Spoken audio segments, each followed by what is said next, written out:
नमस्कार दोस्तों, राधे राधे, हर हर महादेव, जय जय शिव शंभुनाथ। आइए आज एक विशेष मुद्दे पर बात करते हैं। मुद्दा क्या है कि भागवत कथा कौन कह सकता है और कौन नहीं कह सकता है। बहुत लंबा वीडियो नहीं बनाएंगे, लेकिन 3 से 5 मिनट तक होगा। आपको प्रमाण के साथ बताएंगे कि शास्त्र क्या कहता है।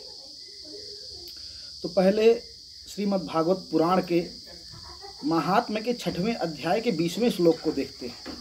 उसमें क्या बताया गया है कि एक कथा वक्ता बनने के लिए क्या योग्यता होनी चाहिए।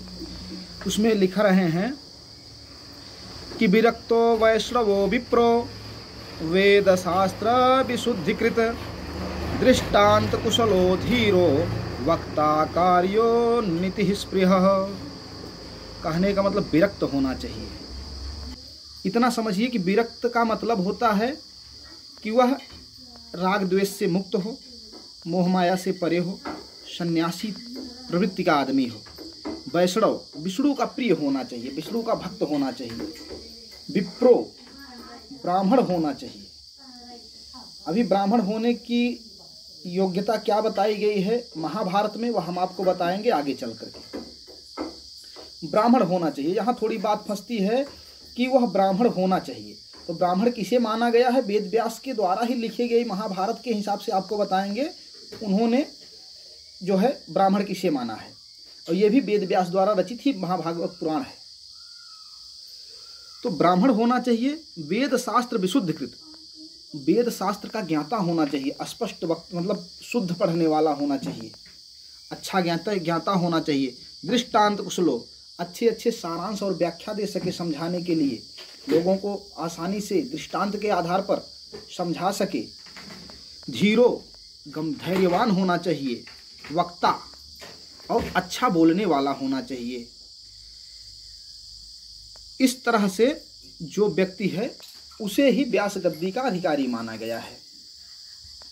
अब इसके बाद आइए चलते हैं श्री महाभारत के वन पर्व में।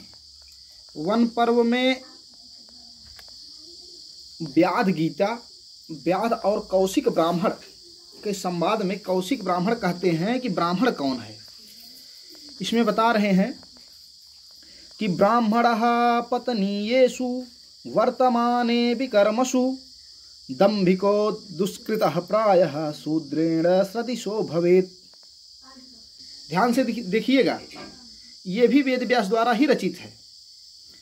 श्री महाभारत पुराण जो है, महाभारत ग्रंथ है, उस ग्रंथ में भी वेद व्यास द्वारा ही लिखा गया है कि जो ब्राह्मण होकर भी पतन के गर्त में गिराने वाले पाप कर्मों में फंसा हुआ है और प्रायः दुष्कर्म परायण तथा पाखंडी है, वह शूद्र के समान है।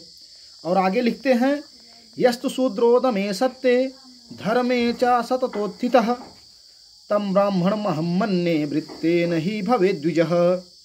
इसके विपरीत जो शूद्र होकर भी सम दम सत्य तथा धर्म का पालन करने के लिए सदा उद्यत रहता है, उसे मैं ब्राह्मण ही मानता हूँ, क्योंकि मनुष्य सदाचार से ही द्विज होता है।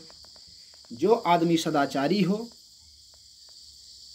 ज्ञानी हो, वेद शास्त्र का ज्ञाता हो, अच्छा वक्ता हो, वही जो है व्यास गद्दी पर बैठने का अधिकारी है। वह किसी भी जाति का हो सकता है। हाँ, उसके पास ज्ञान होना चाहिए। ज्ञान में क्या कहे हैं? वेद शास्त्र विशुद्धिकृत, शुद्ध पढ़ना चाहिए। और एक चीज आगे मैं और कहना चाहूँगा, जितने कथा व्यास बने आज घूम रहे हैं, उनमें शुद्ध पढ़ने वाले बहुत ही कम हैं।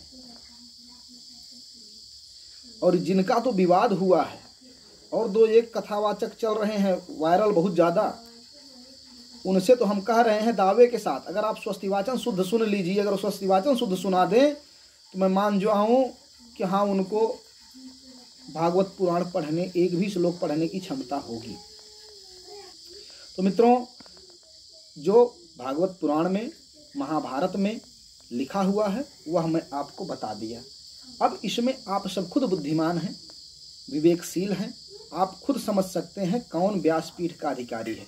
इसमें तो जो बताएं वो जाति का बंधन नहीं लगता है, विप्र कहे हैं कि विप्र होना अनिवार्य है, लेकिन विप्र होने के साथ साथ महाभारत में भी बताए हैं कि विप्र हो कौन सकता है, ब्राह्मण हो कौन सकता है। इसलिए हमें जो दिखा, जो मिला प्रमाण, हमने आपके बीच में रखा। अगर कोई त्रुटि हो तो क्षमा प्रार्थी हूँ। आप लोगों को कैसा लगा, अगर पसंद आए तो शेयर जरूर करिए, ताकि ये बात सबको